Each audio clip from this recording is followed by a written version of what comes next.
శశికళ, నాది యాబాజీ కూడా. రాత్రి పండుకున్న తర్వాత 11 అయింది. 11 గంటలప్పుడు కొంచెం మెరుపు అనేది వచ్చింది. ఏంది మెరుపు అని చెప్పి లేచి నీతల డోర్ నుంచి వచ్చిండు. నాకు ధైర్యం సరిపోక అవతల డోర్ నుంచి తిరుగుతామంటే చిలుకు పెట్టిండ్రు. నాకు మొత్తుకుంటే ఆ పైన వెంకటమ్మ వచ్చి కింద లొల్లి పెట్టిండు. ఈయన ఎంటకించి వచ్చి తీసిండు. భారీ నష్టము. కనీసం 1 లక్ష రూపాయలు డబ్బులు, 6 తులాల బంగారము, 1/2 కిలో ఎండి, 3 లక్షల బట్టలు. ఇక కిరాణం సామాన్ అంటే లెక్క లేదు. సామాను 10 లక్షలు దాకుంటుంది సామాన్. ఇల్లు కూడా పనికి రాకుండా ఉంది. ఇల్లు కూడా ఏపీ రాదు. అది కూడా కనీసం అన్న 15-20 లక్షల నష్టం నా ఇల్లు.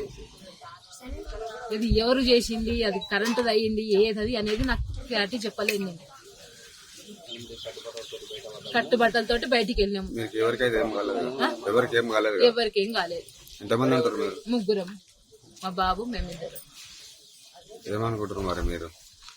ఇక మేము అనుకునేది మా పై ఏం లేదు. జరిగింది గిది ప్రసాద్ నష్టం.